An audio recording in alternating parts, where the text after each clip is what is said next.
Aces, I can promise you that not all sunglasses are built the same. Rick's Eyewear is crafted for durability, clarity and style that lasts. And we're so confident that we back ourselves with a 90-day free returns policy just in case they're not a perfect match. Use Aces for 20% off site-wide and find your fit right now at rickseyewear.com.au. Now let's get into the show.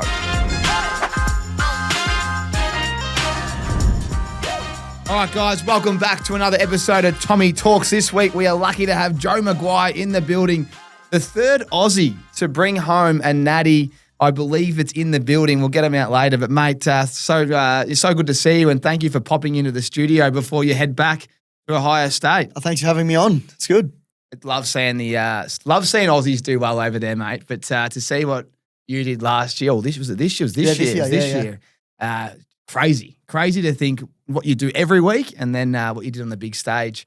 How's it been getting back around the fam? Yeah, it's been pretty cool. So, I mean, mum and dad and my brother and a couple of my friends actually went over for the game, which was unreal. And we got them to the after party and everything, which is awesome. That's the most important part. Of course, obviously, yeah. That's why you win them for the post-game beers. And then coming back has sort of been like a second life of a celebration. You know, we got the rings 2 weeks ago. We went to the White House. And then I've come home and, shown all my friends who I haven't seen some of them for up to 2 years. So, yeah, it's been fantastic seeing all my mates. Let's get straight. We're going to get into all of this, the NFL draft and all your teammates. There was 14. They were one off the record. But the White House, Big Trumpy, what was he like? He's orange. he's orange. He walks around the corner and as any president, whether you love him or hate him, there is an aura to him. Like it's, the Secret Service walk in. We get fully getting scanned. Had to send the passports in a couple of weeks early. They wand us down before we go in. Not the MCG sort of wanding. Like they give us a proper one. If we're carrying a handgun, they'll find it. Yeah, unlike the MCG. So. Exactly. Yeah, so. Unlike the G. Wow. So obviously very strict screening. And then we went in. We could sort of show ourselves around a couple of the rooms in the White House. It's pretty funny. All the presidential portraits are in there, and you see George Washington where he's his hands out there like this, and Lincoln's just sort of standing there like that.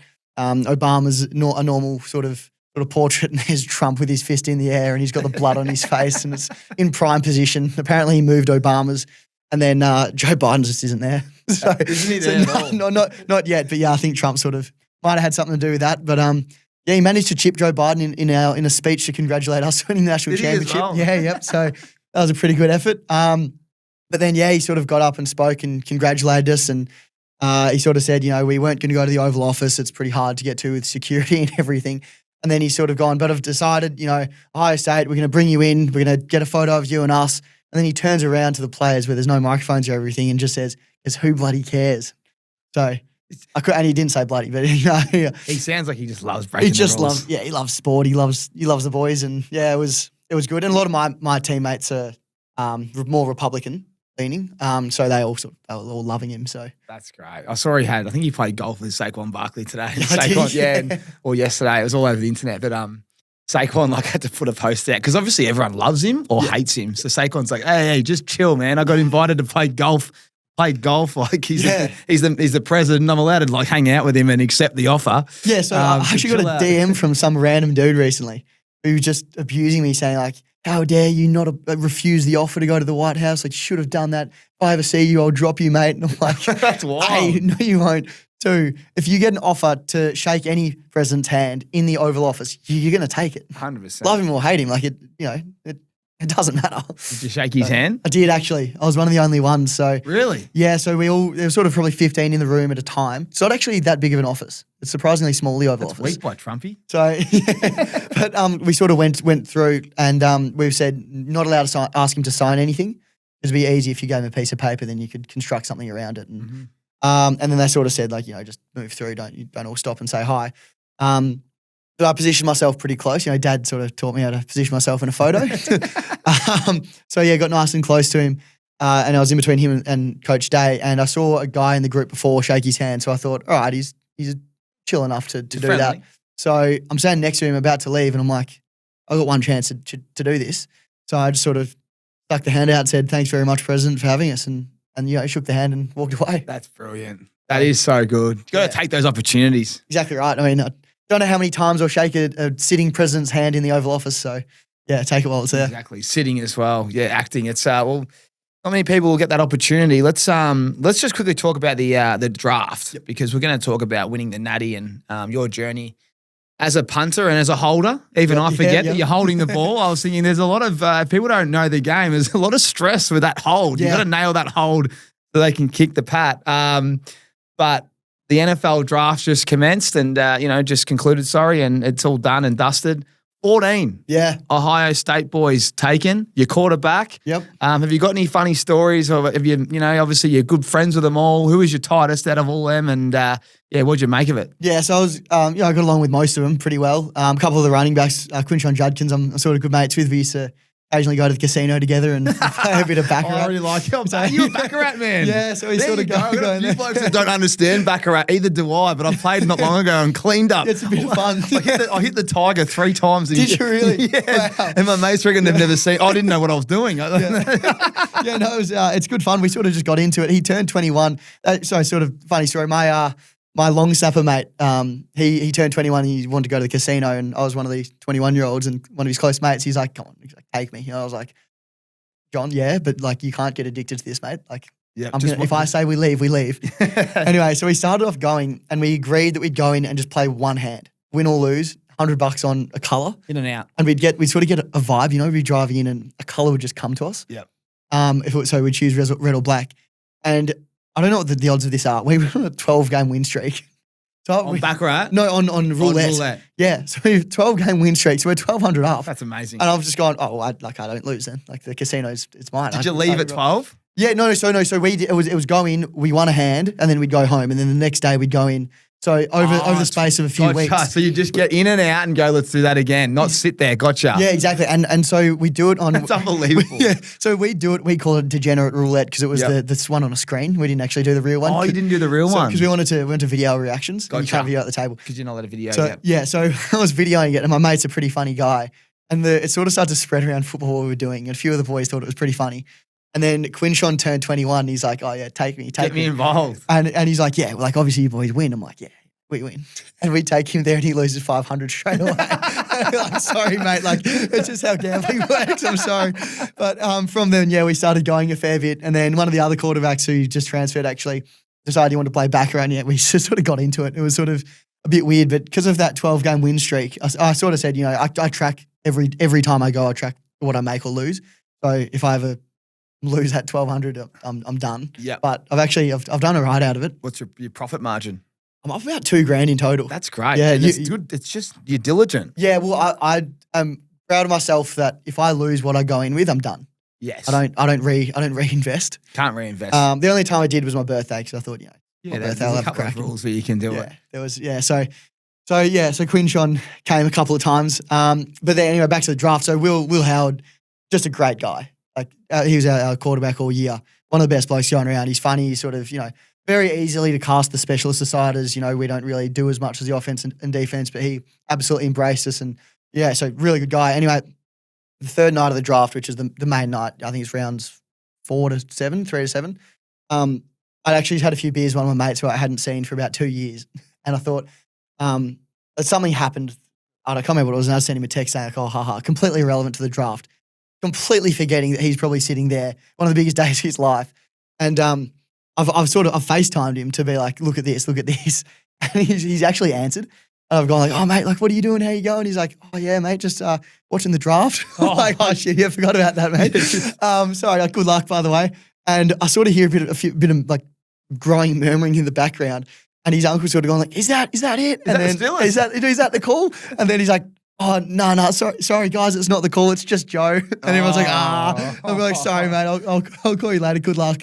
And then probably half an hour later, you actually end up getting picked. Yeah, lucky he got picked up. He'd be burning. Yeah, exactly. But no, I think he knew he was going to get picked. His accuracy and, to be honest, his leadership within the team is phenomenal. So I was very, very happy to see him get picked up. The video the Steelers put up of him, when they picked him up was pretty cool. It's good. You can kind of tell what a bloke's kind of made of a little bit. That's a bad call because you should never judge a book by its cover, but a little bit of those insights to how they react, I reckon there's a fair bit in that. And he looks like a good bloke. Yeah, it was emotional. It meant the absolute world to him to get picked up. And he's from Philadelphia. His family were Eagles fans. He said that. He goes, they're all Eagles fans, but now they're going to be Steelers fans. Exactly. But no, I've been a Patriots man most of my life. When I was 12, Dad took Xander and I to a game. I've seen a photo of this. Where was your natty played? That was in Atlanta. So I went to the Atlanta stadium. But your natty game was in Atlanta, wasn't it? But that was the first Super Bowl I went to. The Patriots beat the Rams in that stadium. Yes. But when I was a real youngster, I went to a game in Foxborough, which is where the Patriots play. And Dad, it was the day between my brother and my birthday. And Dad somehow managed to get them to put on the scoreboard, happy American birthday or Australian birthday to our biggest Australian fans, Joe and Xander McGuire. That's unbelievable. And from that day, I was like, I'm a Patriot. The old man's got some pull, doesn't he? He's got some pull, yeah. And so, that was pretty cool. But now my biggest mentor, Cam Johnson, who's one of the best punters in the NFL, has been for the last 8 years, also went to Ohio State, also an Australian guy.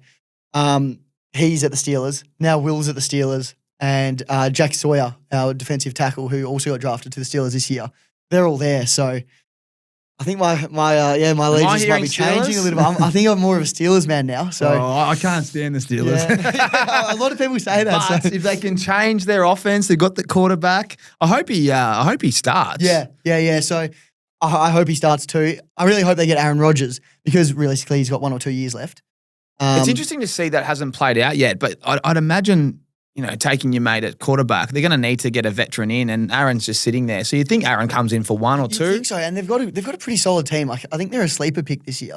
I think they could they're go always quite good. far. Yeah. Like I'm a Ravens man, right? So that's why I get upset because they beat us. And I'm like, yeah. how are they beating us? Like they just don't score. Well, they do score when they want to, but it's a very sloppy defensive game plan normally. So for sure, but I mean, and Mike Tomlin's a fantastic coach. Obviously, great coach, never had a losing record. But yeah, if they got Rodgers in and Will could learn from him and then take over, I think he could be one of the best, most reliable quarterbacks in the league. So. Is that what he is, reliable and consistent? I mean, in the playoffs, I think he was at like 73, 74%, or maybe just throughout the year. So I think he had the second best completion percentage in the country, and he just gets the job done. Why do you think he went so late? There's a few that went not so late, but there was a few that went above him. He didn't have the best combine.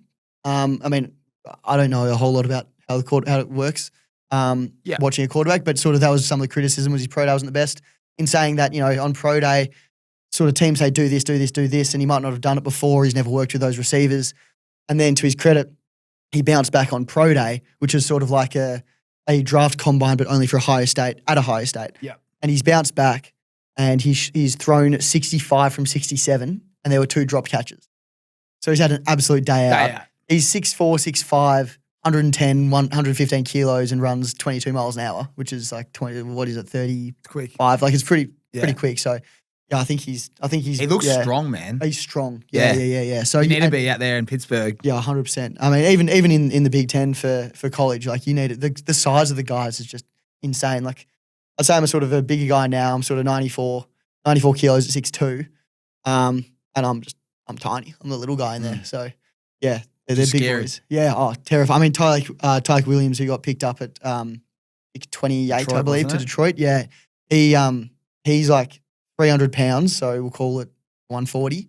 6'4", 6'5". Jesus. Runs a 4.8 40. Like I remember walking to USC with a few boys, and they were all just walking around. I didn't know who they were. They took us to the locker room, and mate, some of the size of the blokes. Well, I didn't know what they did. Obviously, they were on the football team. I was just thinking, man, if one of them hits you with pads and that on, like it's going to be, and low, like we talk about, Cam coming back from that knee injury and all that. But yeah, you just, like what you do, obviously you can wheel in college, but if you got to sit there and you can see these boys coming at you, 100%. It's scarier than people think. It's not as easy as it looks on TV. No, and there was one game actually where it was the one game our Shield sort of missed a guy coming, and I just see this absolute monster running at me. I've just slammed on my foot. Luckily, he got away with it, and he's literally landed on my right foot. Thankfully, no further. And I saw my life flash before my eyes. I see this guy coming, eyes up, and he's dived, and I've gone, please. So luckily it worked out, but yeah, it can be, Talk to me about a couple of, you just spoke about, your mate that goes to the casino and did his ass. So I already like him. He's one of all of us, but we love our fantasy down here. We have our NFL show with Aaron Sipos, obviously, and we do fantasy. We've got a lot of boys involved. Give us a little gem. Anyone that, not a little one. There's obviously pretty easy. If you go first round, you're going to be a star. But is there anyone that's been overlooked? Anyone that you think will definitely be just a superstar in the NFL. Trey Henderson can just tear a game apart. Where he scored a 70-yard touchdown with 30 seconds left to go in the half in the semi-final in the Cotton Bowl. So he's a good one. Makes massive plays. Quinshon, he's gone to the Patriots. Gone to Patriots. He was pick 38, I think. Pick 38, Patriots. Which I almost think might have been under. Like Quinshon's the one that went to the casino with you, wasn't he? Yeah, Quinshon. Yeah. Quinshon. He went 36. Yeah. So what's the difference between the two? Obviously, they're right there. He went to Cleveland. Trey's probably faster, but lighter. So he's more like Jameer Gibbs. Yeah, but then Quinshon is explosive. Oh, they're both explosive. Quinshon's a bit bigger, like bigger body. He can probably turn, like a 4-yard run into a 6-yard run a little bit better. But he went out and did an 11-foot broad jump, and I think he was like nearly just under a 4.5 for his 40 yards. So they're both incredibly fast. But Trey can sort of, like, he won't slow down. Like, he'll run 70 yards and get faster the whole way. Yeah. So, cool. But they're both going to be unbelievable players. So both teams are very lucky to have them. It's exciting. Did you see the Patriots? They picked up a guy. I think it was Will Campbell. I'll have to double check, but he was the guy that was like, I'll die for my quarterback. He's the guy on the O-line. So it might be a nice little match there. Drake May and that bloke, and then you got Trey that's running the ball. Well, Trey can actually receive balls really well too. So he gets thrown it more than Quinshon does. Which we love, because then he's on the field on first, second, third down. Yeah, exactly right. And, receiving yards generally, it goes further than a run. Like, you might average 4 or 5 yards on a run, but a receiving play is sort of 9 to 15, I suppose. So, what about your wide receivers? I struggle to say their names. I want you to read them out for me. I know their names, but I always cook it. How do you say them? Yeah, so Emeka Egbuka was the one that got picked for us. In pick 19 to, where'd he go?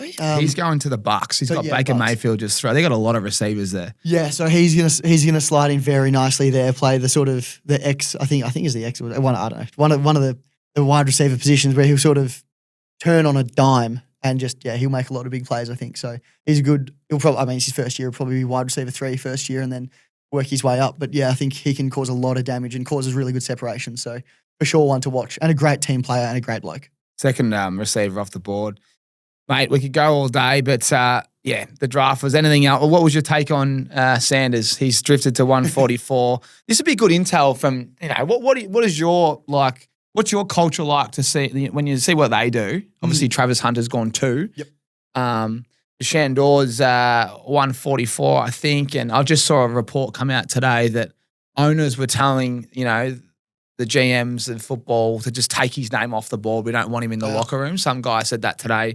You don't know how much, shit's on the internet, but clearly something went wrong because he was, if you look at every KO package and every DAZN package or every NFL, highlight before the draft, it was just him and Ward who went pick 1. Him to slide to the 5th or 6th round or whatever it was at 144 there.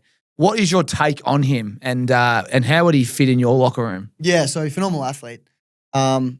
Sort of comes with his name a little bit, but there's a lot of show around it, a lot of show, and it sort of became the Shador show, which a lot of teams probably don't like. They, our team is very close in. Like we really had, we talk about the brotherhood, but last year we were really, really tight knit, and we had a lot of standout players, but amongst the group, like no one was a dick in the locker room. Like no one was like, yeah, it's all about me sort of thing, and a lot of them probably could have done that.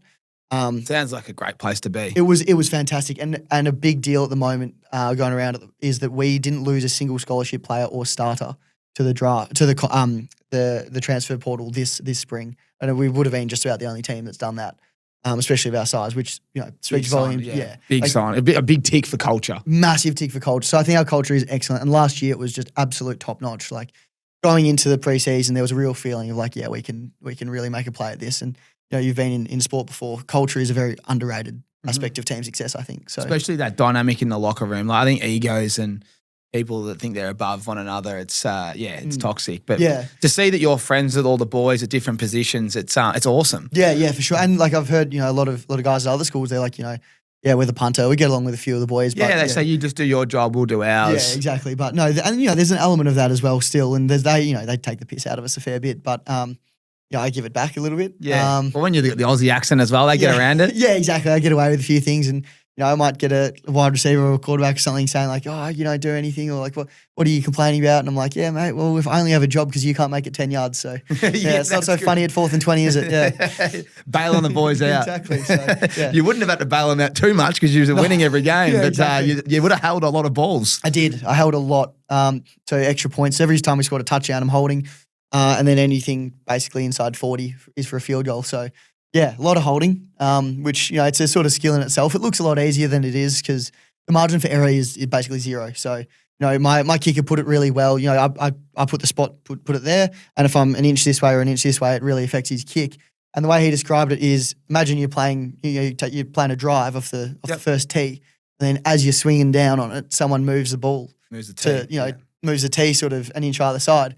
Might not look like a lot, but it's definitely going to affect your shot. So people don't understand that this ball, you need to hit it flush. Yeah. And that's why what you do is it's tough. Yeah, it's a lot less forgiving than a footy. So they call it end over. What other like, we call it a drop punt and torp and all that kind of stuff. What's the slang? I probably don't think I've asked, even like Tory Taylor and the boys, I don't even think I asked Dicko this. What's the slang that they use that you've had to kind of say, no, we call it this? Yeah, well, this one really gives me the shits is when they call it a drop punt rugby style. Oh, I'm like, come on. It's not rugby style. Rugby style is like one step kick in the air, 20 yards. Like, don't give me that. Like, it's AFL, mate. So they don't really do they follow the AFL? Do you show them the highlights? Like if they're, obviously you're down here and just went to Anzac Day, but do you show them some of these highlights? Yeah, for sure. Like when Zaharakis kicked that crack. No, don't give it a spell. Jeez, what was that, 2009? Come on, mate. That was a No, I show thanks for that. I actually show them a lot of Collingwood Carlton 2022 to put them out of the finals and take us to third. So love beating Carlton. And then, I think one of the most exciting plays was late in the season when we beat Essendon on that coast to coast in the last 30 seconds of the game. Jamie Elliott slotted it from the boundary line. So yeah, so do you show them that stuff? Yeah, I show them that. I show them a lot of. There's a video called "Here Comes the Boom," AFL's biggest hits. Show them that. They love that stuff. Yeah. Probably not so legal these days, but I don't tell them that. They won't even know anyway. I used to show them that 5 highlights and say it was me when I was trying to get some girls. Fair enough. They go, is that you? Yeah. Look at that, hang time. And then obviously like the screamers and everything. I show them that because that will be all the exciting stuff. You play in front of 100,000 people every week at home. Obviously, you're a Pies man. You've seen these crowds, but what's it like running out to 100,000 every week or two, and then going out there and just bombing a ball? Like, what? It must be hard when you're in off season to not have that adrenaline rush. Yeah, it is actually. The adrenaline rush I'll start with the stadium, I suppose. So the main difference, I would say, is that when we're playing, it's of the 104,000 is our average. 100,000 of those are Ohio State fans. We don't give a big allocation to the away team. Unlike the AFL, it's sort of 10 teams are based in Melbourne, so you feel the crowd with both teams. So it's very one-sided, and you definitely feel that when you go and play away. We played at Penn State in front of 111,000, and the whole place was white. Like that. That's where I want to go. It's a bit of a bucket list for me. That's where Saquon Barkley went, wasn't it? Yeah, and they all wear the white, and that's the loudest, isn't it? Yeah, they're white. To be honest, Oregon only 60,000, but that crowd was electric, and the way that their stadium is built amplifies the sound. That was deafening. That was unbelievable atmosphere, to be honest. The Shoe, which is where we play, gets really good. They all get good. You got 100,000 fans in one spot. It's going to be a pretty good atmosphere. But with the adrenaline rush, I suppose it's hard to simulate that in practice.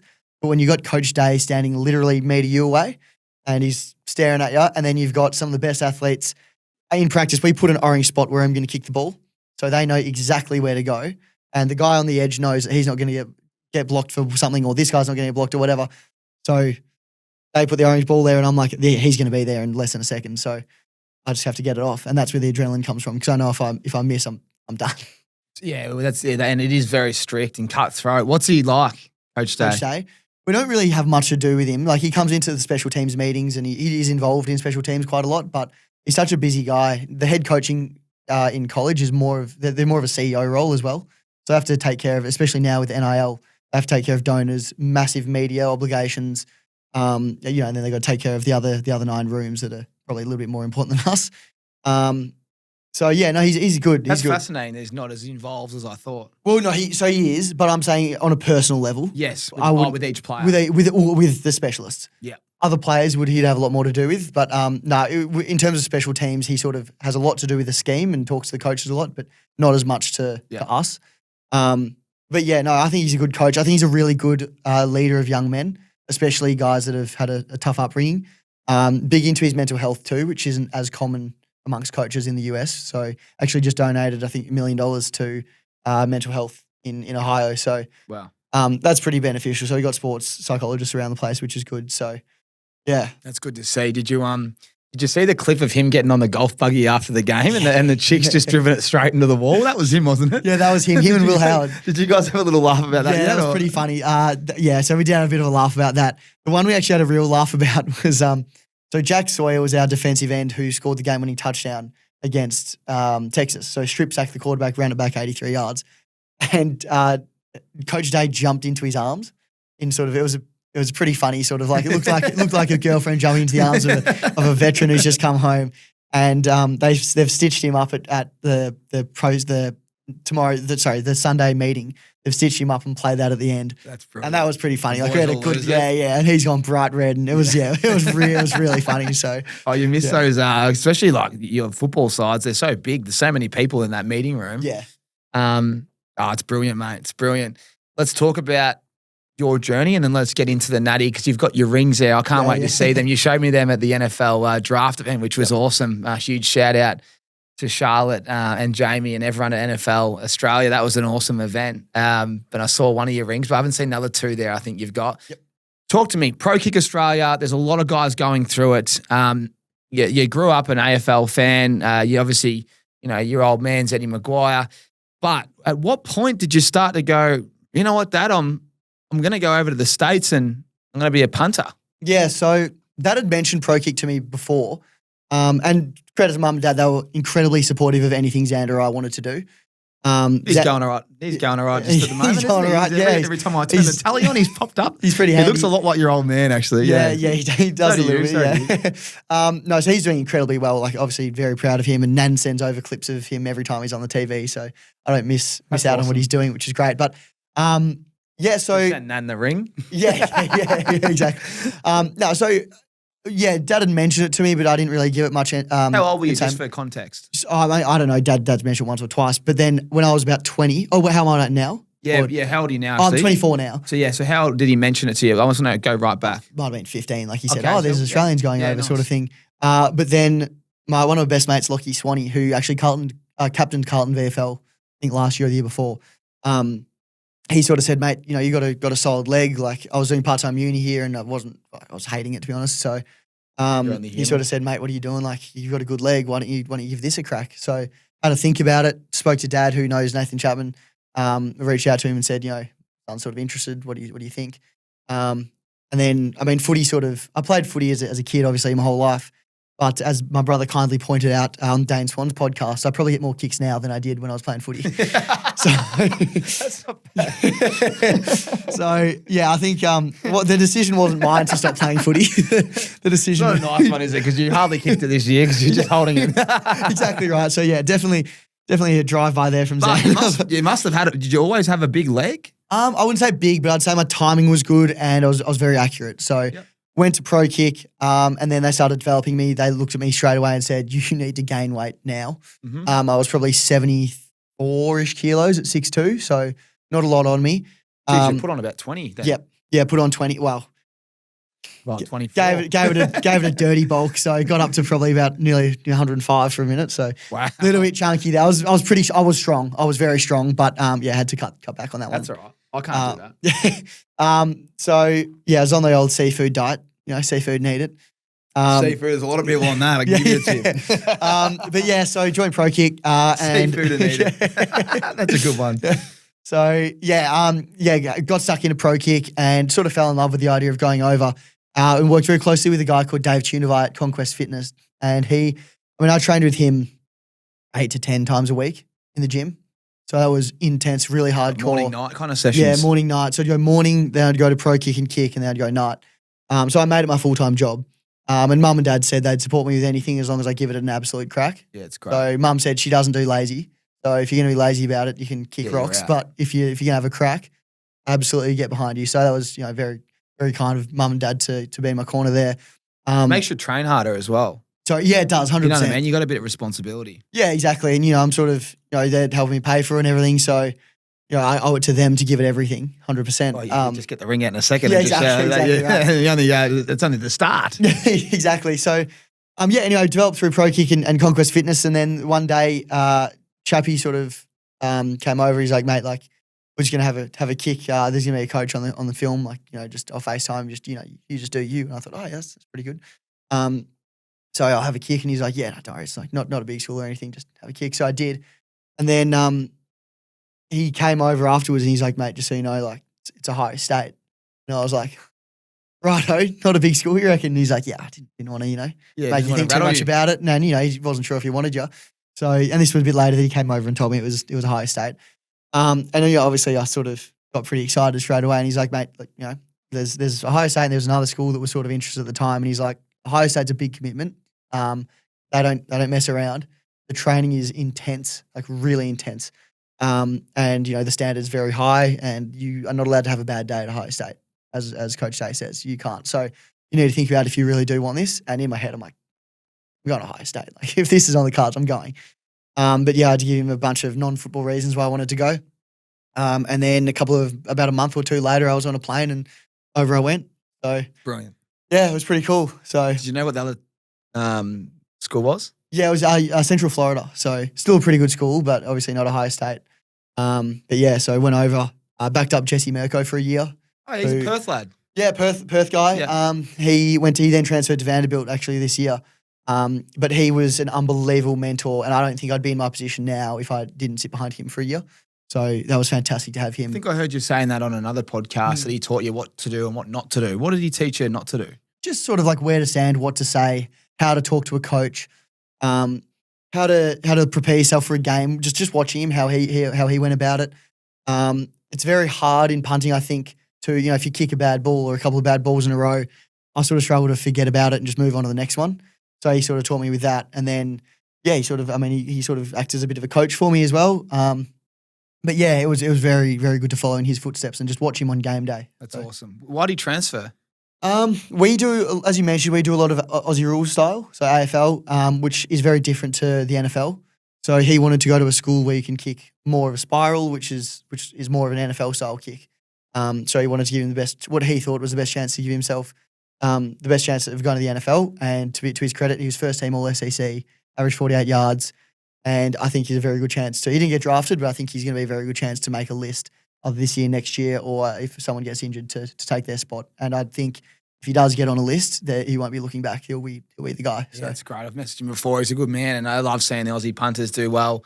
So you get on the arc, you're just rolling out on the like you're the right leg, aren't you? Yep. And just popping it out there. But the difference between sitting in the pocket and smoking it, why is it that you guys do it differently at the Buckeyes? Yeah, so I mean, a lot of schools now do it thanks to the sort of Australian, all the Australians Are we coming changing over. the culture, you reckon, a little bit? Yeah, we're definitely changing how punt works. So the college punting is different to NFL punting, like the rules are different. I noticed that with Max Duffy when he went there. Yeah, so the main difference is the whole front line. Once the ball's snapped in college, everyone can run and cover the ball. Whereas in the NFL, the gunners can run, but the front line have to wait for the ball to be punted. So hang time is way more important in the NFL. It's not important in college, but it's not as vital, I'd say, in some aspects. Which means we can be more directional. And with a drop punt, if you say to an Australian guy, like, kick it over there, we'll kick it over there. But what the rollout does as well is it creates artificial hang time. So you hold on to the ball for a little bit longer, lets everyone get down there, and you can be a lot more directional and try and kick it a bit further you can give up a bit of hang time to kick it further. So that's one of the main reasons. The other one is when you roll out, you don't really know where I'm going to kick the ball. So it's very hard to scheme up a block against that. Whereas if you sit in the pocket, the other team knows 2 steps in front, 2-3 steps in front, that's where he's going to kick it. It's a lot easier to scheme up a block. So they're the two main reasons. Yeah, like it. And it'd be easy. Is it more comfortable rolling out and whacking a drop punt or sitting there and getting it, catching it, then smoking it? I mean, it's more natural for me, I suppose, to just kick a drop punt because I've done it my whole life. But I don't know if there's a better feeling than absolutely smoking a spiral that just hangs up in the air. I don't mind. I'm happy with both. But I honestly don't care. Whatever my coaches want me to do, I'm happy to do. So. Love it. You need your bodyguard to be quick. And Gaz is as quick as they come. Still, he's not as quick as a PointsBet app where I can place my same game multi before he's had a chance to even... We'll call that a draw. It's never been quicker to piece together an NBA same-game multi with PointsBet. Memories. PointsBet, built different. You win some, you lose more. For free and confidential support, call the number on the screen or visit the website. Give us your welcome to the college football moment. There was one time in my first year, one of our linebackers got injured. And when he's in the injury group, he's seriously injured. Like, he played through broken hands. Like, this guy's nuts. He plays for the Las Vegas now. Anyway, the Raiders. And he was sort of running through, and I sort of like fake bumped him. And then we ran past the other way, and he sort of gave me a fake bump as well, and just winded the life out of me. I was, oh my goodness. And he's like, mate, that was 30%. Oh, wow. And I was like, shit, yeah, okay, these guys are serious. And then I saw another guy last year's pro day, O-lineman guy, and he's gone and done 34 reps of 100 kilos on bench press. That's crazy. I'm just going like, they're crazy numbers, mate. Just insane. What do you bench? For one rep, my record's 150. That's big. So yeah, I can probably get 12 to 14 reps, I reckon, of 100. But that's unbelievable. Yeah, I mean, it's sort of, you have to do it when you go there. Like what were you doing when you started? Lucky if I got 65, 70. That's good. So yeah, I work my ass off at this sort of stuff. 100% you have. 150 is enormous. Yeah, I got there. It was one time we don't really do one rep anymore, but back here with Dave Tunivai, Dave's a scary guy. He's good. I love him to bits, but he's standing over me, gave me the big slap on the chest and sort of, yeah. And I sort of got halfway and I'm dying. And he's like, get it up. And I was like, ah. And so I got it up and that was pretty good. 150 is great, man. I was saying, I've always had a laugh. When I was playing footy, I got 100 once and it was fucking the greatest day of my life. I actually remember. It was stuck there and I was like, I'm not letting it go. I always had this ability to just hang in there if if my arms weren't like bent. Yeah. And I remember just getting it out and racking it up. Yeah. And then when I hear you guys doing numbers that you do, obviously you've worked your ass off, but 150 is a lot. That's just shifting some serious tin. Yeah, no, it's pretty heavy. And then, I think I'm pretty all right doing that in Australia. I'm like, 150. And then I go over there and I'm like, bench 150. And they're like, how many reps? Yeah, how many reps? Yeah, thanks. That's why I love seeing the combine when they do the bench press and just throwing it around. Rowing it around. I mean, I don't know if I could do 35 reps just because of muscular endurance of 60. Crazy. I don't think I could, but... let's talk about the natty in a second, but there's a lot of celebrities that follow you. LeBron James is he's a big Ohio man. Big fan, really Have big. you met him? Does he do much for the boys? So I haven't met him personally, but he has been on the sidelines the year before I got there, and he came to the national championship, flew in between games, is a massive fan, loves the Buckeyes, but he actually each year gives us a pair of cleats, and also a pair of headphones or two with a nice written letter from him. So That's talking mint. about. Yeah, so it's awesome. And they're really cool. They're Beats headphones and they've got the Buckeye leaves around the outside of it. Very personalised. You can't buy them anywhere. So, yeah, very, very generous of him. And we've got his King James logo situated around the facility. So, he's awesome to have in our corner. What's the letter say? It was just basically like what sort of an honour it is to be a Buckeye and work hard sort of thing. So, that sort of general vibe. But, it was pretty cool to get. So good. Who is the coolest person you've met? I mean, my team, a lot of my teammates are pretty cool now. Yeah, I was going to say, it's pretty exciting for you. I mean, you've still got, 2 more years? Yeah, 3, yeah. 3 more years. Yeah. So hopefully you're in the NFL in 3 years' time, but you're going to see a lot of teammates go on and do some special things over the next 3 years as well, which is 100%. Pretty bloody cool. Yeah, 100%. Actually, so Jason Day lives in Columbus. Oh, really? So I think his wife's from there. So he came to a practice one time. A few baseballers have come through, but before LSU, Joe Burrow was an Ohio State man. That's right. Yeah. He transferred across. So he graduated from Ohio State and then transferred. So he says he went to school at Ohio State and played football at LSU. But he still comes back and uses our facilities in the off-season sometimes. So I actually met him one time, which was pretty cool. So. Matt Guelphy and Laverde had Nobu with him. Oh, did they? Yeah, have you seen that? Yeah. How did that happen? Guelphy just messaged him on Instagram. Seriously? And then, I think he was here for the Aussie Open. And I had Guelph sitting there where you were a few weeks ago and I was like, I can't wait to ask him. Yeah, and Joe's like, yeah, no worries. I'm out here on my own. And they went to Nashville and had like a 2-hour dinner. And I think they went out afterwards for a little bit, but then just called it. And he was just here for a few days. But Yeah, right. he was the nicest guy ever. Yeah, no, easy. I mean, seems like a pretty nice guy from my very, very short He's a encounter. star, by the way. Oh, unbelievable. That's what I was saying. Like, I don't think a lot of people that don't follow NFL understood, how big it is having him at the, Aussie Open and even the boys having dinner. Like, he's top. I mean, he's honestly should have been MVP this year, really, if his team had performed on defense. Exactly, yeah. And he came out and said, we didn't win our division, so I understand not being MVP, but they would have been terrible without him. Oh, yeah. So, yeah, I know. He's a fantastic player. And very clutch.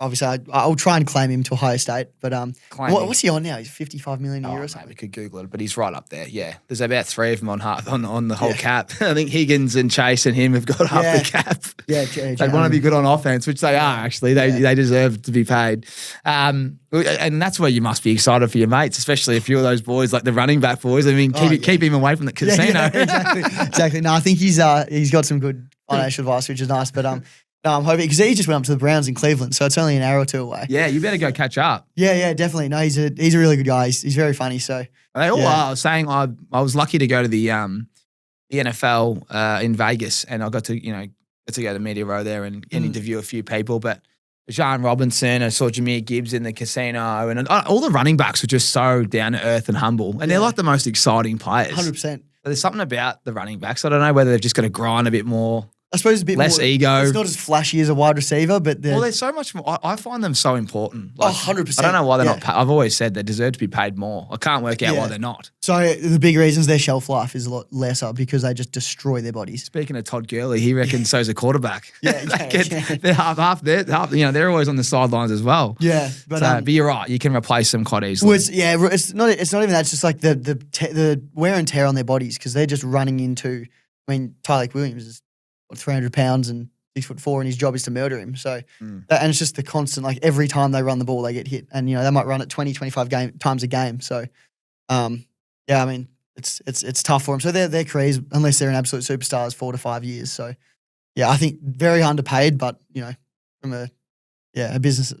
I can't wait to see Juice Genty. He's the most exciting guy out of the draft for me, as well as Travis Hunter. Yep. But I just love Big Juice. I reckon he's just going to be exciting to watch. Yeah, apparently he's a good guy. Yeah. Again, running backs, man. Yeah, exactly. They're the best guys. And dangerous because he's in Vegas. Keep him away from the Cas. Exactly. Let's get to the natty, mate. Let's get to the natty, but let's get to the season. Give everyone a bit of an understanding of what the natty is if they don't know what it is. Obviously, we hope they know what it is on those American Aces here with the Tommy Talks podcast. But the natty, obviously you won it. We're going to get the ring out at the end, but just give us a lead up, the whole year, the ups and downs. Yep. Was there any, and what was the lowest point? And then obviously how you got there, and we'll talk about the game in a second. So there was a lot of hype around us coming into into this season. So we had it's called Spring Game, which is essentially an intra-club, which is at the end of spring. So it actually just happened for us. And last year, because we had some serious talent on our team, we actually had 80,000 to the intra-club, which is pretty ridiculous. That's great. Yeah, so there was a lot of hype. And as I sort of said before, the culture around the team was really good. So everyone had a really good feeling going into it. And we've gone out there in our first 5 games, we've just murdered teams. And then we came up against our first like really big rival, which was Oregon in Oregon, which the atmosphere was just unreal. And we lost by 2 points. And it was a very controversial last quarter. There was a offensive pass interference call on Jeremiah Smith, which was just, I don't think it was correct. And that moved us out of field goal range. And then Will Howard on the last play, he ran and he slid, which is when the clock should stop, the beginning of the slide. And there was 1 second on the clock, but the referees called it dead, game over. And the Oregon fans rushed the field. So the refs just sort of went, nah, we won't review it. I think he was down. The clock, when you look back on it, says he was down. And I think we would have had a field goal and won the game. But anyway, we'll forget about that for now. Then for the rest of the year, we had some other big games, beat Penn State in Penn State. Indiana came undefeated. They were 10-0 when they came in to play us, and we took care of them pretty easily. And then our big rivalry game, which the Americans call the biggest rivalry in all the sports, against Michigan, which that's the last time I'll say that word. Which, by the way, guys, if you're listening or watching, we've got mics and we've got covers. I've got the red one. He's got the blue one, and we got to get on the get the show on the road, and we almost had to stop and change that because there's a lot of rules around Michigan and their colours, and you can't even normally say there. You're not even allowed to say the name, aren't you? So in the facility, or just when we're in football in general, they're the team up north. Their logo is in our facilities changed to TUN, Team Up North. There's about 3 or 4 countdown clocks to that game. And we hate them. Like, we really hate them. And it's completely justified. They are just, hate them. That's great. But you can't wear blue in the facility at all. So you no blue jeans? No jeans in the facility. And then on the week of the game, which we call, or Ohio State fans call Hate Week. Hate Week. So Ohio State campus is about the size of Melbourne CBD. It's really big. And every single letter M is crossed out. That's crazy. In red tape. And I'm talking the M on stadium, McDonald's, the M's crossed out. You go to a speed limit sign, the M on limit, the word limit crossed out. A parking sign that says 7 a.m. to 8 p.m. crossed out. Like, every single letter M is crossed out. So it is, we hate them. And it goes back to the 1800s where there was a war between Ohio and Michigan over the Toledo Strip. And then there was a big history between the two teams. They fixed us up for a fair bit of the 1920s. And then I can't remember the coach's name, but one coach came in and said, mate, they put to the boys, he said, they put their pants on one leg at a time, just like everyone else. And after that famous speech, they didn't score on us for 4 years. So we shut them out 4 years in a row. And ever since then, if we beat them, we're rewarded a pair of gold pants as like a necklace with the score and your initials on it. So, yeah, that's a very special thing to have. And unfortunately, we lost that game as like 21-point favourites at home. And that was about as tough as it got. Like, it'd be tough around the campus as well, wouldn't it? Yeah, brutal. Our kicker missed a couple of kicks and got some of the most diabolical messages I've ever read in my life. Maybe some hate, like, it was like, the stuff they said to him was just horrendous, and about his family members. Yeah, and, just anything that's going to make, I can imagine what they said. Yeah, real bad. And yeah, it was tough. Where are they at now? So we'll get there in a second. Yeah, I've ruined it. You're doing this very well, though. Yeah, no, so that was a low moment. Coach Day, before that, because we haven't beaten him for a couple of years now, Coach Day said behind the day that his dad died, losing to Michigan last year was the toughest day of his life, because that's how much it means to the state of Ohio. Like, it's not just a game. And then, we lost to them again as favourites at home. And they went and planted their flag in the middle of our field. I saw this is where I saw, there was a lot of drama. So that caused a fight. And our whole team rushed over to them, stole their flag, ripped it out of their hands. And it got so intense that the police actually used pepper spray on the players, because that's how intense the fighting was. Like, we were getting stuck into them. And yeah, so we went off into the change rooms, and it was just, you could hear a pin drop. Occasionally you'd hear a fist hit a locker. But yeah, it was brutal.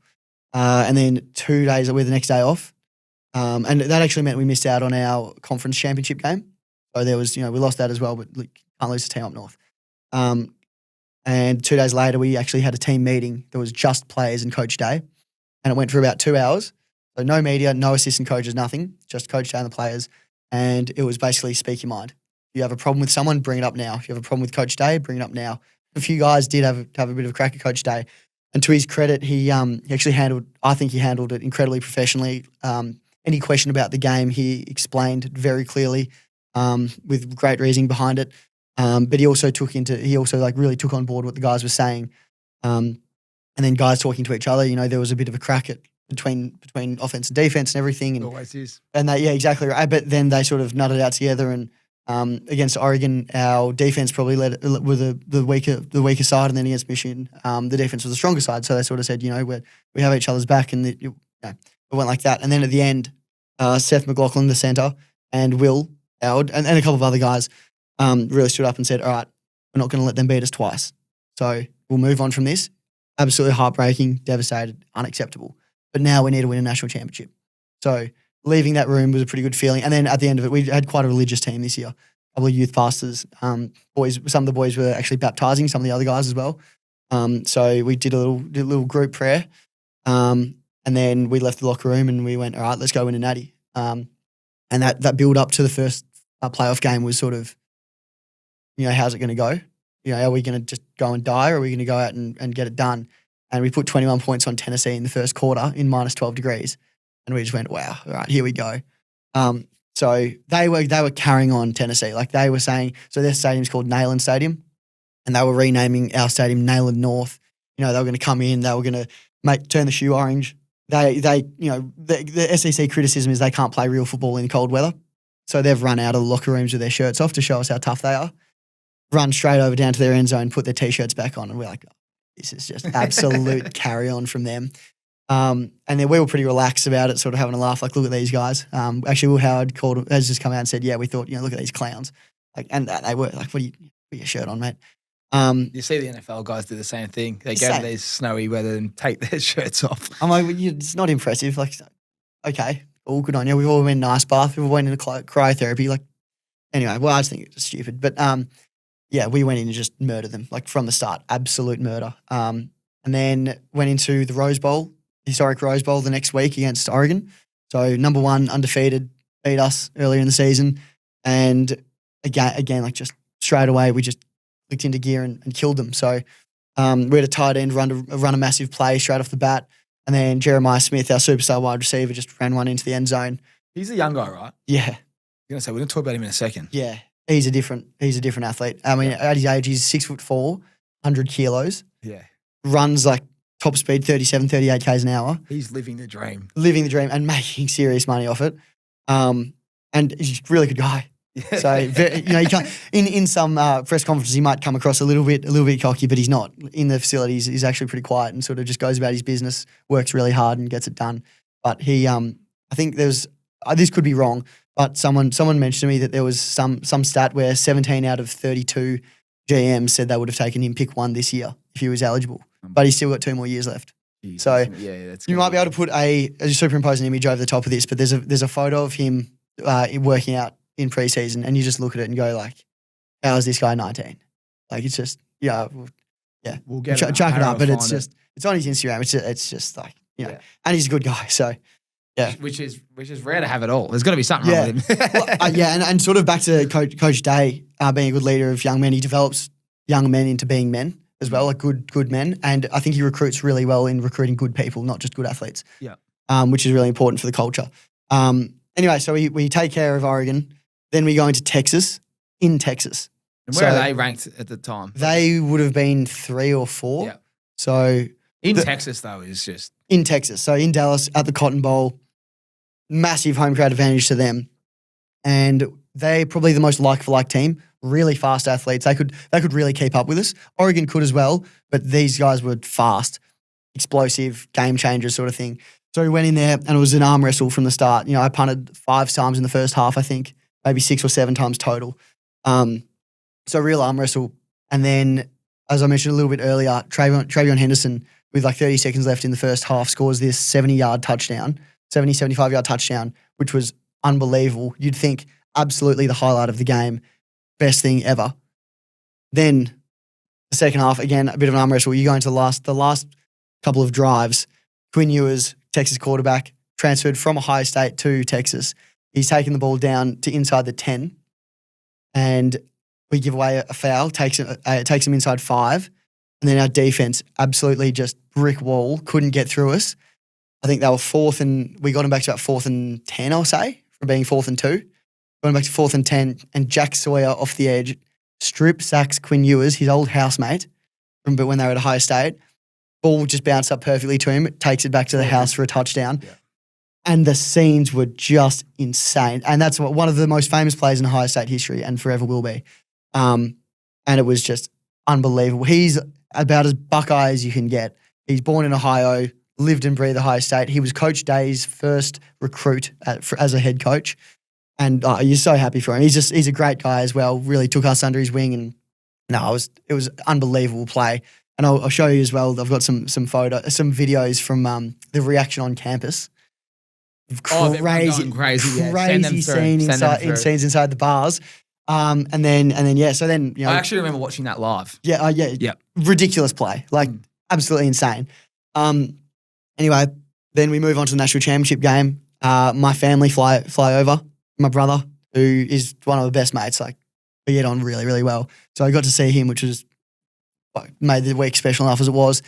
One of my best mates, my oldest mate actually, been best mates since we were about 2. He flew over, which was awesome. Give him a mention. And then Harry Molnar, thanks mate.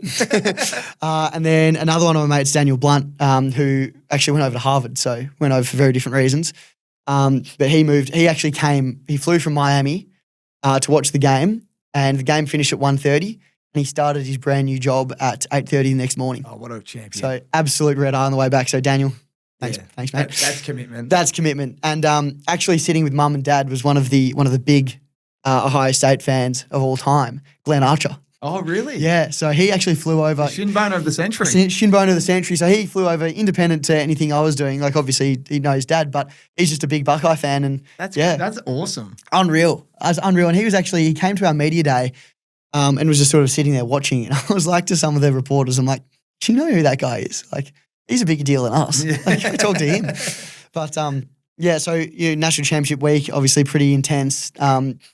As we for every game we get this, but private jet out to Atlanta. We get police escorts everywhere we go. We literally had fans lining the streets from when we were going to the airport. Sort of really. It's rock star stuff. It is. It's carry on, but I love Which it. you love. Yeah, Yeah, I love it. You don't love it, you're lying to me. Yeah, I absolutely Or there's love it. something Yeah. wrong with you. Oh, the shoulders come back, But I'm jumping around a little bit. But every home game, we get dropped off 400-ish meters from the stadium, and we do this walk where we walk from where the bus drops us off into another mini volleyball stadium or something. And there's these probably 5,000 people, and we do this. It's called the Skull Session, so it's like a big hype up. Coach Day speaks, and all the fans go crazy. The band's there playing all the songs, and it's pretty cool. And then we walk down the street, and there's just a massive guard of honor, probably depending on the week, 5,000 to 10,000 people there. And you'd sort of get the shoulders back. None of them are there to see me, but I'm there. So they're there to see all of you. But yeah, they're there to see all of us, and they'll give you high fives, and occasionally someone will yell, "Oh, Joe," and I'm like, "Yeah." Classmate. But so yeah, it's pretty cool, and it's pretty special seeing mum and dad when they're there. Go over, give them a hug, and that's pretty cool. Anyway, National Championship, we arrive in Atlanta a couple of days early. Not allowed to leave the hotel at all. Like, that's very, very strict rules. And we go and we practice the day before at the stadium, which was awesome, just being in the stadium. Indoor stadium as well. Grouse. Yeah, helps the kicking. Super Bowl stadium, NFL stadium, it helps with kicking a lot. Or punting, I should say. Yeah, definitely both it helps with. But so that was really cool. And then the day of, because it was a night game, sort of sitting around for a few hours. So I just said to mum and dad, just come meet me in the lobby, and we'll get lunch just at one of the restaurants. So I was just sitting down there for 2 or 3 hours, just talking shit, and there was a lot of fans around. I sort of. My mate Harry hadn't been to a game yet, so it was pretty funny. He had a lot of fans coming over asking for photos because I had to be wearing in-team uniform, and he was just sitting there like, "You have to be kidding me! This is the guy." It'd be an adjustment for him. Oh yeah, I played Paran footy with him, and he's like, "I've seen you have disposalless games. How are you? How is this ridiculous? This is just insane." So that was pretty cool. And then we went up into the team meetings, and then went out to the stadium, and we got it done. The rest is history. I'm getting nervous thinking about myself in this scenario. Like, even just having lunch with the folks and your mates. Like, was there a lot on your mind, or were they distracting you a little bit? They were distracting me a bit, but yeah, it's obviously on your mind. There's an element of nerves, but also a lot of excitement too. Being indoors helps a lot for me. So I sort of knew you didn't have to worry about the weather or things you can control. Exactly right. And so we had to be really fast. Our operation, I think it was like a 1.7 snap to kick for our punt. Because we knew they were going to come really fast. But John, our long snapper, to his credit, just puts it on the dot, on the money, which makes my job pretty easy. And I'd sort of got the ball away, luckily got onto one, so that was pretty nice. And we ended up winning. But had some pretty important holds as well, like the game sealing kick. If we missed that, we're only 8 points up, and then they can take it down. And their 2-point conversions were pretty successful throughout the year. So I'm probably more nervous for that, to be honest. So you get more nervous at actually holding the pat? Yeah, depending when it is. If it's a really big hold, then yeah, and the noise is loud, like the fans are sort of really trying to put you off. And I'm only 8 yards away as well instead of 15. So I'm hearing the absolute car crash of bodies just happen in front of me, and it's a car crash. And then occasionally out of nowhere, you'll see one guy just jump over the top or come in from the side, and you're like, shit, that was close. But yeah, so it's pretty, it's awesome. A great experience. I've loved every, yeah. Yeah, oh, mate, well, you still got more to go. It's It's incredible. It's what you've done. As I said, you're the third Aussie ever to do it. Can you name the other two? Yeah, so Cam Johnson, who was at Ohio State before me in 2014, and then Brett Thorson won it in 2022 at Georgia. There you go. So, yeah, it's an amazing list of humans. And you've got the ring. Can we get the ring rings, out? yeah. Let's have a look at the ring. We got 3 of them, actually. So Talk to me about about all of them. Yeah. So, and I've got the coin as well that we got at the White House. But That's mint. see with this one for now. So Show the camera. we'll start. Yeah. So we'll start small and work our way up. Or always leave the best till last. Best till last. So this is the first ring here. So this one is a national championship ring given to us by the league. So it's a little bit smaller. This is the small ring. Yeah. So on the side of it's got the trophy there. This side's got my name and the score, and then on the underside it's got Ohio against the world, which is sort of, I don't know if you can zoom in. Random question, but if you got a short name, right? Yep. But if you had a long name, how do they get the name on there? They find a way. They just shrink They'll the shrink font. it. Yep. But, So real weird rogue questions there. yeah. That's So- a nice one. So we got that one. Then we got this one from Ohio State, which is for winning the Rose Bowl and the Cotton Bowl. So That's nice. as you can see, I think it's a pretty good looking ring, this one. It's got a bit of Cleveland Cavaliers about it. Yeah, a little bit, yeah. But yeah, so we've got the Rose Bowl on this side. And then on this side, we've got the Cotton Bowl, the score there. And on the underside, we've got the first round of the playoffs. Details, incredible. Yeah, and then, fight. So we say our culture is fight, so that's written there. And then the playoff logo is just on the underside there. So it's that one. And then we've got the big one, the national championship ring.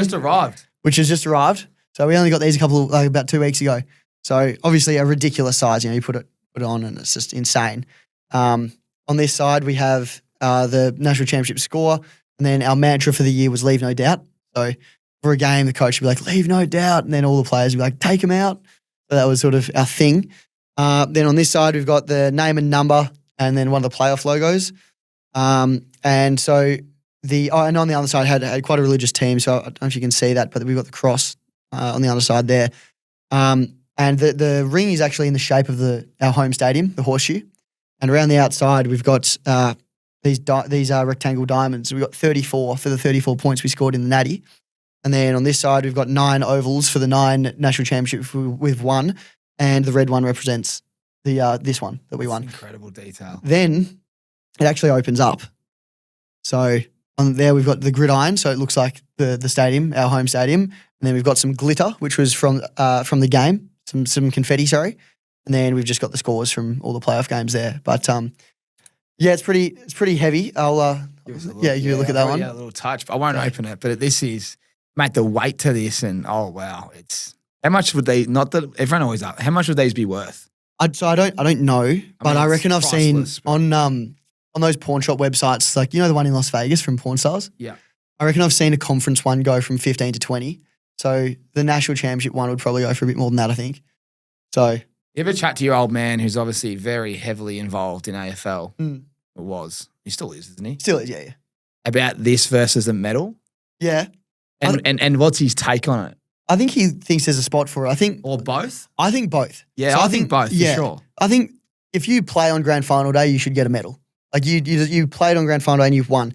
But then, so everyone in the team gets one of these, whether you played or not. Trainers get them, all coaches get them, recruiting staff, girls on the front desk. Oh, everyone Gets one. Police officers that travel with the team, because we have 2 or 3 of those that travel everywhere with us. And sort of the thought process is everyone played a part in winning this national championship. I like that. And you can't do it without them. So the front desk girls who work in recruiting, they recruited us. They helped recruit the team.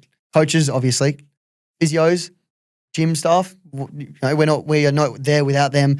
The people who cook for us upstairs, they feed us every day. Nutritionists make sure that we're taking care of our bodies. All get one of them. All get one of these. With their name on it? With their name on it. What's the number? What would they do with the number? Instead of a number, it's got their position. So nutritionist would get an N. Yeah.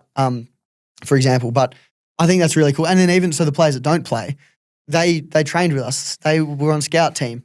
So it genuinely takes everyone. It's what's sad about AFL, isn't it? If you're the 24th, because you got the sub now. If you're John Noble, played most of the season, contributed massively to that premiership, missed out grand final day.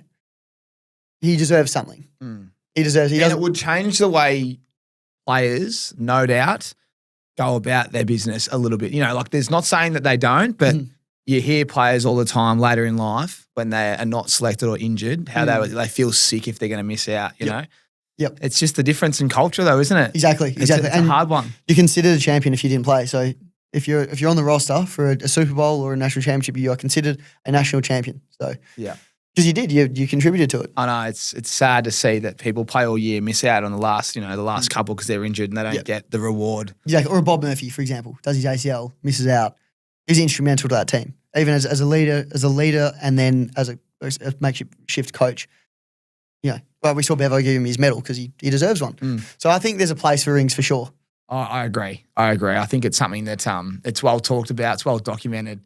We put it up as a vote, I reckon. We should put it out there definitely. to the Aces. What do you think? Should all sports reward all staff and players, or should it just be the ones on the field? Because a lot of people are for and against. Yeah. But if you have a look, actually, a guy called Chris Feeney's been working hard on getting some rings, and they actually designed an AFL one. So they did one for Darcy Moore after we won the premiership. So have a look at that, and What do you think now that you got the good one? I mean, it looks really good. I mean, it's not quite this. They need to get it to that level if they're going to do it. Yeah, I agree. The money in this is just. I mean, our teams. I think it was Forbes or maybe Washington Post valued our team at just under $2 billion. Crazy. So I mean, our head coach is on $12.5 million. That's an AFL salary cap. Yeah, it's enormous figures, and the players are paid now. So what's the highest paid player on your team? So they get paid by the university, but you can make NIL, which is name, image, and likeness, which is basically you can get sponsored. So we have certain collectives that they raise money from donors. Jeremiah Smith's probably, I mean, I don't know exactly how much, but I'd be surprised if it's less than 3 or 4 million. Very surprised if it was less than that. I mean, he's a Red Bull athlete. He was the first ever collegiate Red Bull athlete. It's crazy how they've changed that, isn't it? Like, it's just he couldn't earn a cent. Money Manziel, you would have seen the doco. Yeah. How he was just making money on the side, but imagine the money he would have made back in the day. Millions. Which it's the way it should be. It's true. I mean, the universities make so much money out of us. I say us, but Without that punt, mate, you don't get that ring. Yeah, well, 4th and 20, it's not that funny. We're important then, but I mean, they make a lot of money out of us and they'd sell jerseys and everything. And I think it's right that the players get a cut from that. So I love it. I need to get some kit. I'll buy some online. Mate, I've got to say thank you so much for jumping on, especially while you're down here on holidays. You don't have much time down here with family and friends. So I appreciate you jumping in. Everyone knows I love my American sports. American Aces, we are the home of Australian and American sports. And to get someone like you back in the studio, I don't like doing them online. We love having you in the studio. So thank you so much for coming on. Always like to give you a little gift from Rick's Eyewear, mate, a pair of sunglasses. I've got you 2 frames here from they're both called the Soho, and there's a cherry and steel. So pick one of them that you like, Thank mate, you and whack them on for me. Try them on. Let me know which ones you like. Which colour suits you more? Which ones do you like the best? I normally go with the black sunnies, but hold on, let's see. The steel. Oh, yeah. What do you think? How's it look? I think you're missing one. You're missing a ring. This one. What do we think? Does this look right? That looks like, give us a steel blue with the steel Soho. So that looks very nice to me. Looks right. Give Michael Jordan sort of the rings like this one.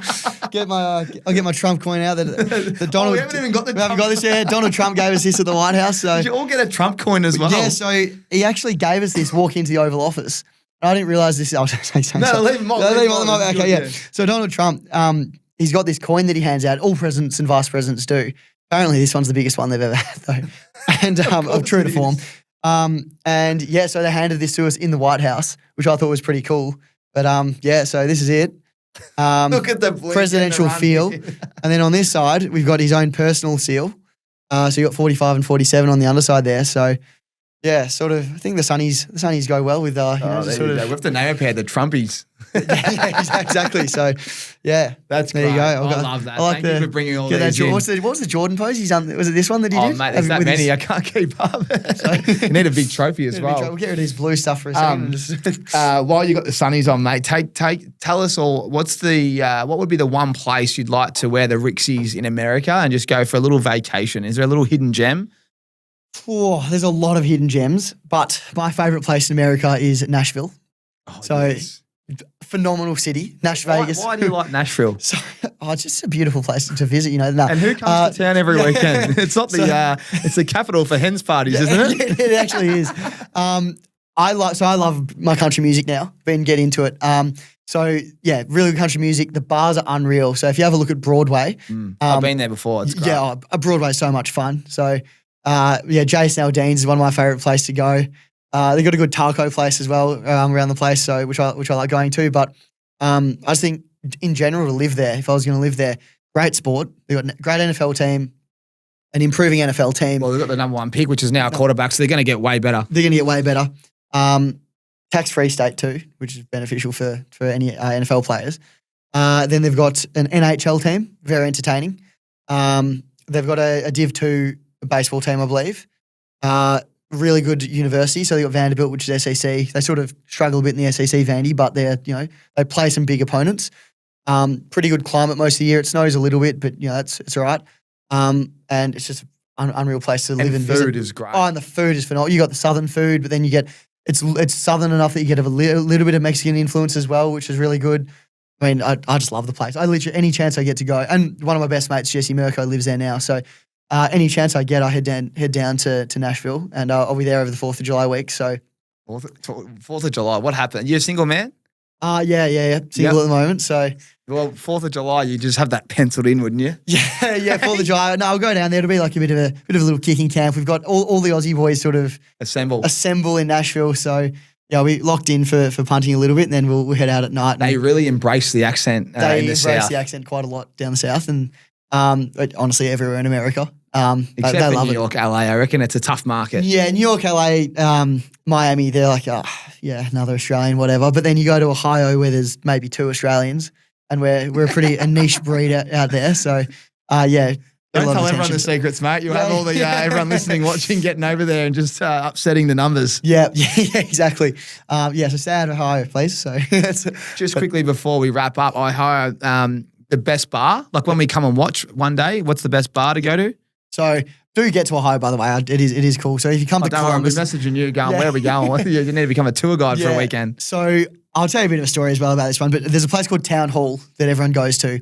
And I love it because it's a good bar that you can have a little bit of a dance to there, but it's a bar that you can actually talk to people to, have a good chat. And then you go upstairs. There's a rooftop bar called Mandrake, which they're sort of associated with each other. And that's more of a nightclubby sort of thing, but they've also got a balcony. So you can choose what vibe you want. But that's where we had the celebrations after the national championship the next day. And I'll tell you that story quickly. I know no rush here.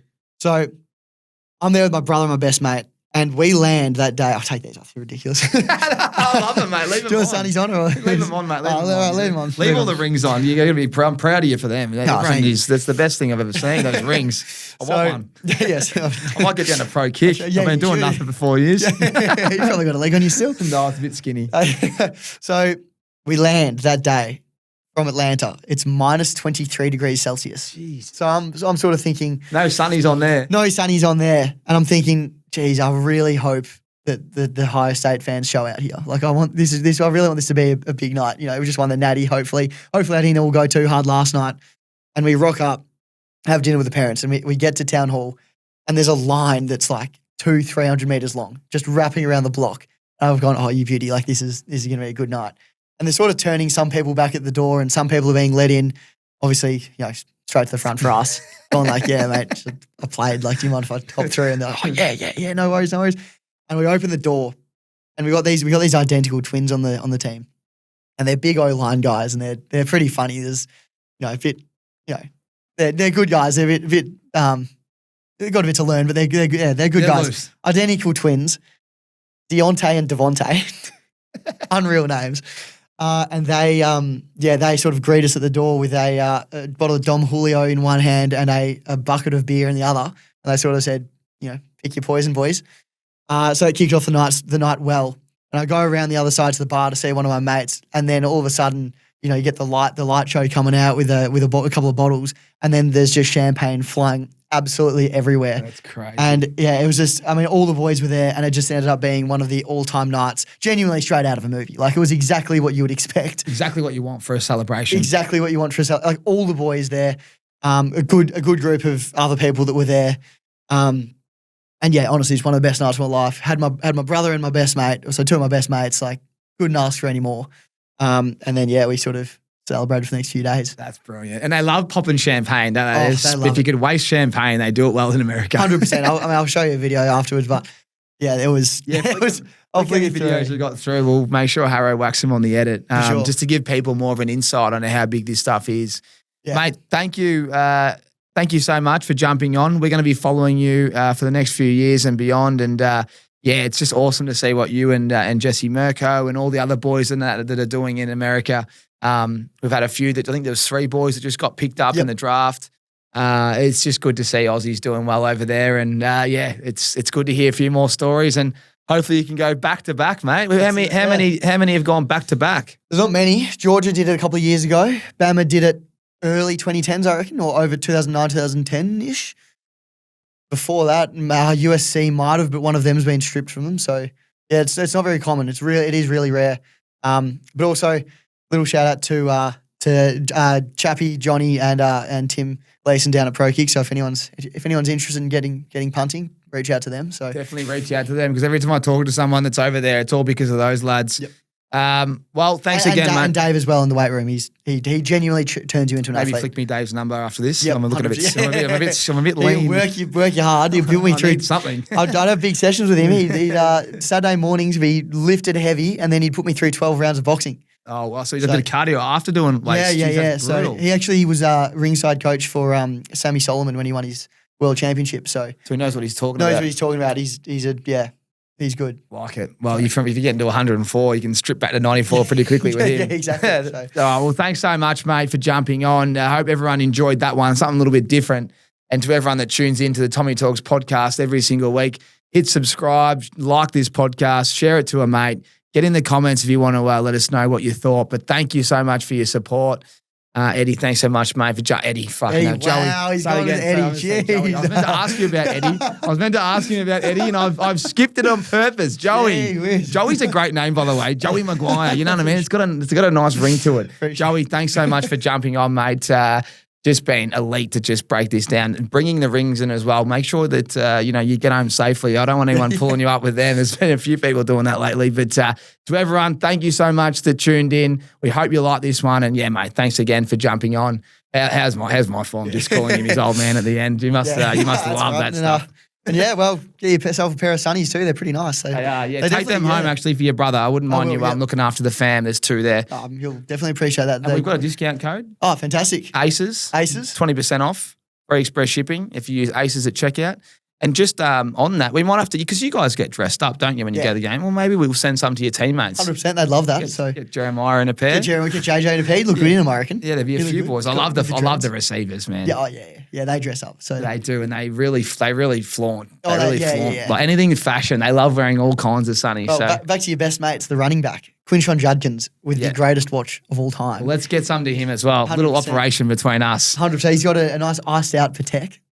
Looks unreal on him. They love flash. They love splashing, don't they? Yep. The first check they would have got, I reckon they would have spent 25% on jewelry. Yeah. 100. and I mean, it looks good on them. Do they bring the chains in? Yeah. Someone playing them. That's amazing. And it does. It looks really good on them. So they do it well over there. Well, once again, thank you so much for jumping on, mate. Appreciate it. And to everyone that tunes in the podcast, we love your support. Hit subscribe, like, share this with a mate. Get in the comments. We'll see you right here next week on American Aces. Thanks so much for your support. Cheers.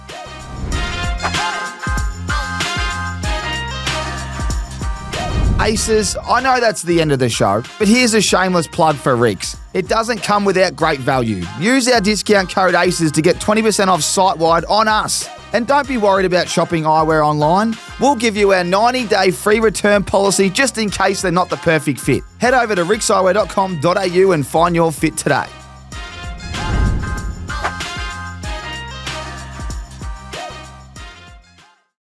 You need your bodyguard to be quick. And Gas is as quick as they come. Still, he's not as quick as a PointsBet app where I can place my same game multi before he's had a chance to even... We'll call that a draw. It's never been quicker to piece together an NBA same-game multi with PointsBet. Memories. PointsBet. Built different. You win some, you lose more. For free and confidential support, call the number on the screen or visit the website.